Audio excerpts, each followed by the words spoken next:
Hi there, this is Jim, And Ralph. and this is Psychology Takeaway, where we attempt to look at interesting things in the world of psychology and put them into some sort of perspective so that you can use them in your daily life.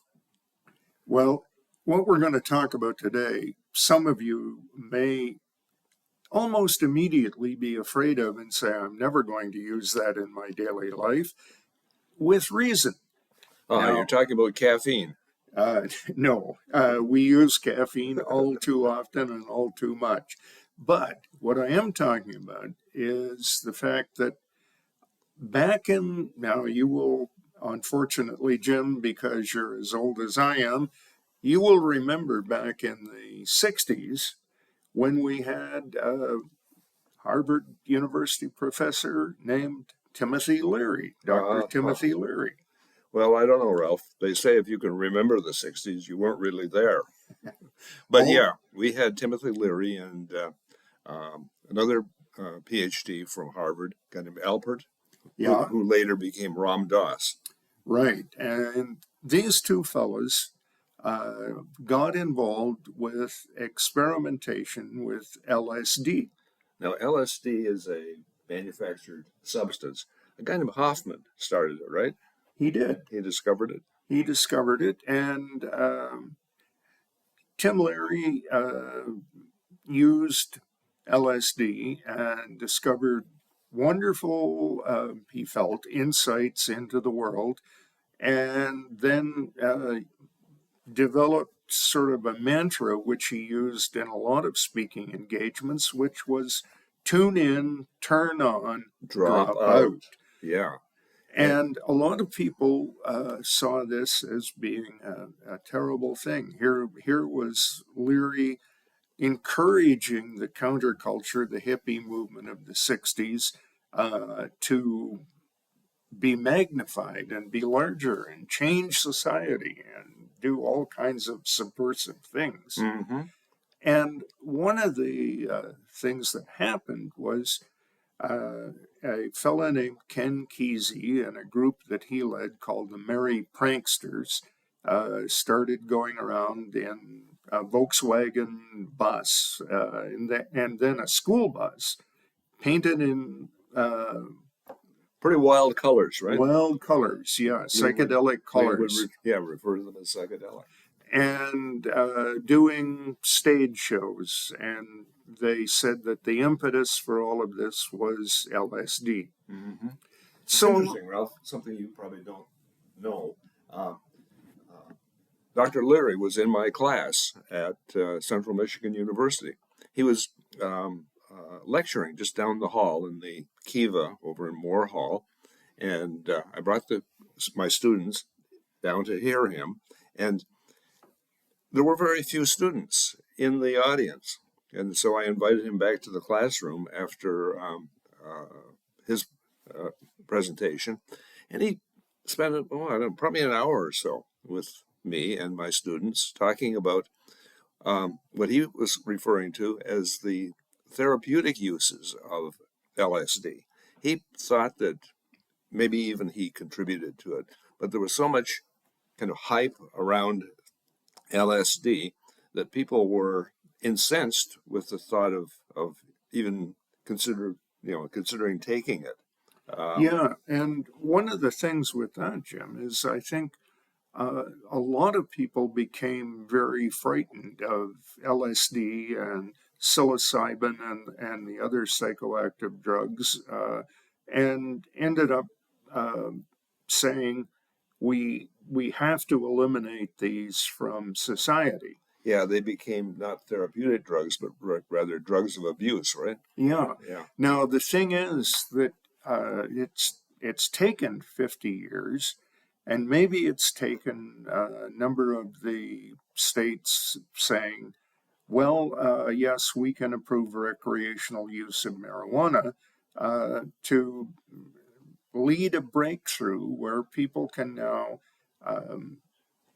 successfully argue that there is a place in the pharmacopoeia for the LSD and other psychoactive drugs like peyote and psilocybin to have medical uses. Mm-hmm.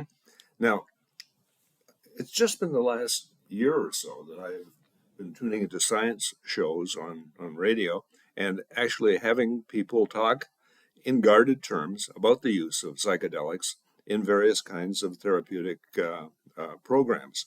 And the interesting thing here, Ralph, is that the term therapeutic program, it's not kind of like the hippie of the 60s, turning on Black Sabbath or Jefferson Airplane at 11 o'clock at night and listening to White Rabbit, Yeah, 16 times and smoking or ingesting some sort of a unknown quantity and unknown quality of something that you got on the street, right? right.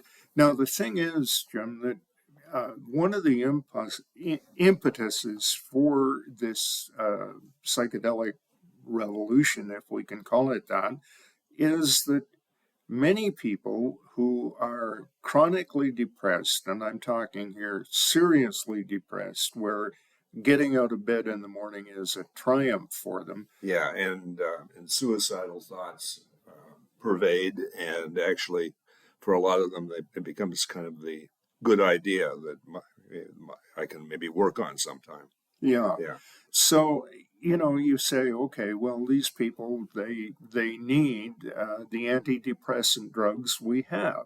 but And the problem is that for a lot of people who are chronically, seriously depressed, these drugs that we have to ameliorate depression just just don't don't work. work. Yep, we know that, and we've known it for years. We know that the success rate is somewhere between 50 and 70%, which means that the unsuccess rate is somewhere between 30 and 50%.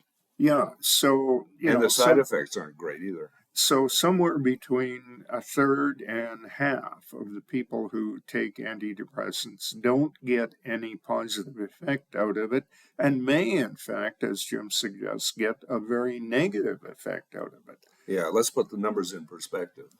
With serious depression, we would have about 20% of the population at any adult population at any point in time. So let's say that the adult population here in the States right now is about 300 million. Okay. Okay, So 20% of 300 million is, that would be 60 million okay, and yeah. in my primitive math, anyway. And maybe half of those people don't get relief. That's So about 30 30 million. million. Yeah. Yeah, As Martin Seligman talked about in his TED Talk, there are about 30 million very miserable people that just are not getting help from traditional medicine. And that's so, where this experimentation, not here in America, but in Europe, I think the first I tracked it down was in Sweden a few years ago. There was some clinical trials with severe depression and small groups, but indeed the use of psychedelics seemed to work. yeah. Now, and that, if you think of 30 million people who are walking around uh, chronically depressed, unhappy, miserable, and tending, unfortunately, to make the people in their peer group and their family group miserable just because of their own behavior, Mm-hmm. or worried just because of their own behavior. Uh, that's an awful lot of people when you think of 6 degrees of separation. I mean, family, peers, chance encounters, Yeah. road rage incidents, et cetera, behaviors that we say, gee, we'd really like to help this person. Mm-hmm. Now, there's another group that we haven't talked about so far, but that really needs a lot of help. And traditional psychotherapy doesn't seem to work all that well with this particular group either. And that's people who are experiencing PTSD. Yeah, no, our traditional image of PTSD is that somebody gets it from having experiences in wars. Right. So soldiers who returned home and have PTSD, that's the classic Vietnam, Iraq wars kind of But veteran. that's what we think of. That's right. But it's also a group of people who we don't usually think of, and that is children who grew up with adverse childhood experiences. ACEs, yeah. And so, they might have been starved, they might have been abused, they might have been Neglected. given conditional love, where if they behaved in certain ways, they were valued, and if they didn't behave in that way, they were denigrated and demeaned. And so they grow up with, a very unfortunate PTSD installed in childhood. Right. And with them, not only the psychological damage that was done, but we know from follow-up studies that there's a lot of physiological damage to adverse childhood experiences. Yeah, and by physiological damage, we mean long-term health issues, Yeah. things like Obesity. sudden heart attacks, chronic alcohol problems, et cetera, et cetera.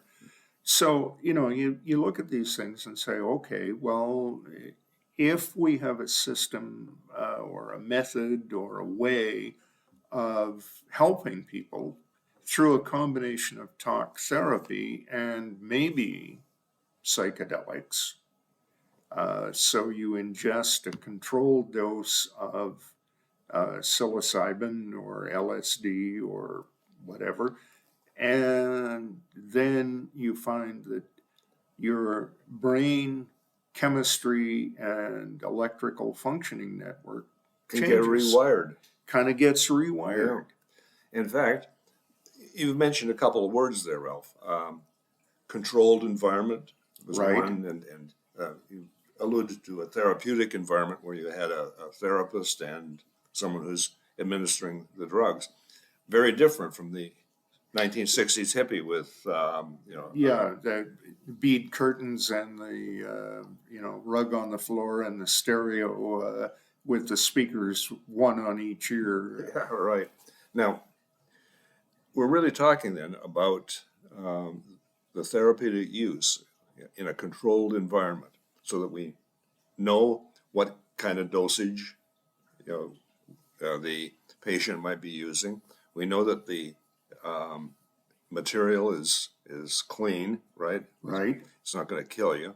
And there's psychological backup for any kind of bad psychological experience, like a bad trip, right? Yeah. Now, one of the things in my checkered childhood, I had a friend who told me about using LSD, and his experience was that he took street LSD, and he said he was having an absolutely exhilarating experience until he got up because he had to go to the washroom. He walked into the washroom and looked at himself in the mirror, and what he saw were the clothes he was wearing.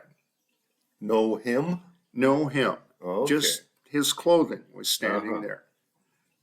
That's very weird, isn't it? It is very weird, and It would be frightening. It sent him into a spiral of fright that lasted for about 48 hours. And not that the effects of the LSD lasted 48 hours, but just, every time he looked in a mirror, he saw himself again after he came out of the LSD experience. But then he remembered not being there. He remembered not being there.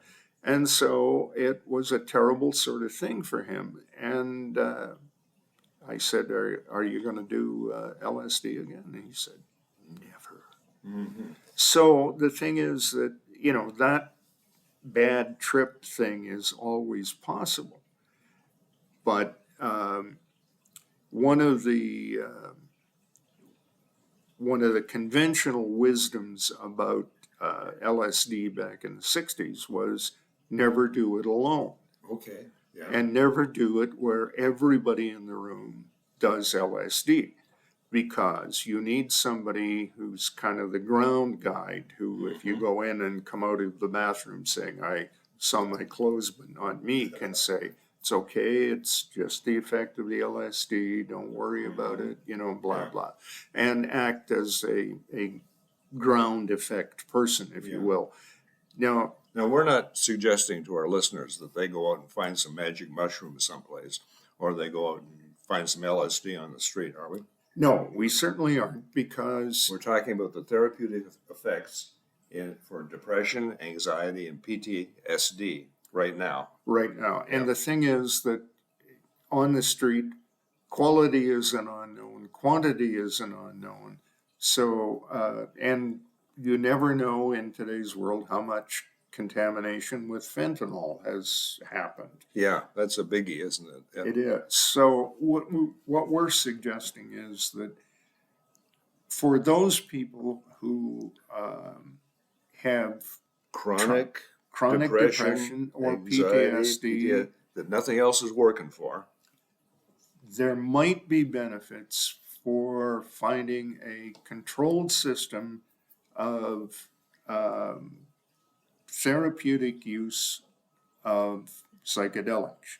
And you're going to have to look around to find a good physician or psychologist who can provide this, because as one of the people in Learn More has to say, he was a doc at Stanford, and he said, 5 years ago, if I talked about this, I could lose my license, or I think he said I could, go to jail. And, this is still not mainstream medicine. Yeah, and one of the things that, people, and if you know somebody, a family member who's suffering like this, one of the things you may have to do is look around to find an experimental group to get them into, because that's where we are right now. This is kind of bleeding edge stuff, and it's the group who. Well, I guess the way I would have to say it is it's the groups who are kind of out there working in research which is approved now by the institution they're working in, but is still not mainstream, as Jim says. Yeah, and it's nice, I think, that this kind of research is being done, and it's sort of interesting that because of bad publicity, bad press 50 years ago, it's been suppressed for this long. Yeah, we could have had perhaps effective treatments using this a long time ago. Now, one of the things that we'll talk about in our next podcast is what seems to happen inside the brain that causes this psychedelic change in the way we think. Hey, that's going to be an exciting thing to look at, Ralph. Yeah, and maybe with any kind of luck at all, we can actually have some pictures up, although it might be a while before we can do that in our new podcast system. But we have seen pictures of the brain having experienced the effect of a psychedelic, and there are definite physiological changes. Ralph, a couple of weeks ago we had Anita Pai. Yes. And she said, we were talking about meditation, right? Right. And she said that she's had some experience with psychedelics, that is, with using them for treatment. Maybe we can get her back. That would be a nice thing, because I think it's important to try and connect people who have experience with therapeutic psychedelics to the larger world. Yeah, and that podcast 2 or 3 weeks ago has been the most popular podcast in the last year. And we're not in our studio, are we, Ralph? No, we're sitting today in your kitchen at your kitchen table, and we're looking out through the sliding glass window. Into the deck, into the greenness beyond, right? Yeah, and the trees are starting to bud out, and it's a wonderful outdoor experience, which, as you know, we have also encouraged people to get outdoors and see what nature can bring them. Mm-hmm. But we don't have our studio music with us. No, But remember what Anita Pai said? We can bring our own music to the table. right. Om. Om. Until next time. This is Rob And Jim. Saying, saying, keep your stick on the ice. because we're all in this together.